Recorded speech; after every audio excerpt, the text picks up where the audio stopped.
always tell everybody we have been from Niagara Falls to Mount Rushmore, so that's pretty cool. In the back is a bedroom. In May, when we started out, we got way more middle fingers than we got high fives and honks and go team. Now it's totally opposite. We get honks and waves and high fives, and it's truly amazing. Yay, perfect! Oh, great, thank you. To be on Sky News. Maybe Mr. Trump said something that made you feel uncomfortable, but this election is way bigger than about your feelings. What this is about what's going to happen to the Supreme Court, what's going to happen to the economy, what's going to happen to jobs and small businesses and regulations, and that's what we need to focus on.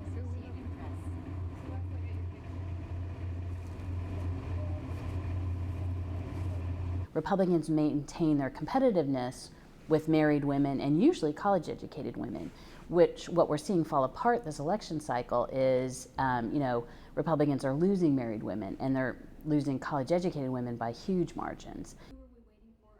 Ted Cruz, Mike Pence. I'm not waiting for them. That's not appealing to me. I think there's a not insignificant number of women who are possibly done with the Republican Party.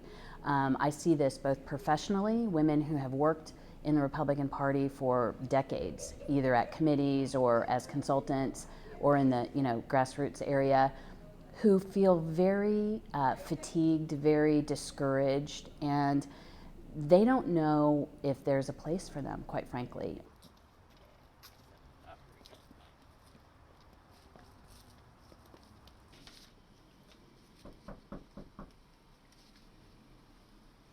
I've always been a Republican. I grew up in Virginia, which at the time was a very red state, and grew up, as early as I can remember, my dad and I would go to the polls and hand out Republican literature. There we go. That's a good door. Here we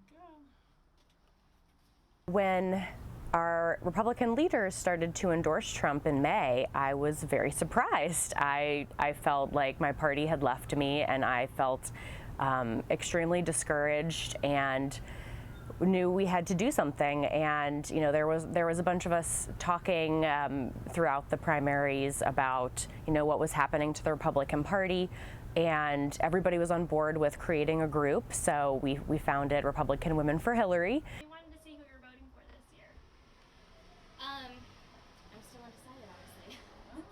There are a lot of undecided voters. So Leona's a Democrat. I'm a Republican. These are all his options. Okay. Thank you.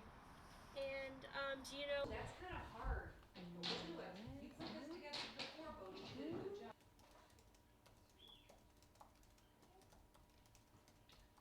Really good. I think he's going to go in.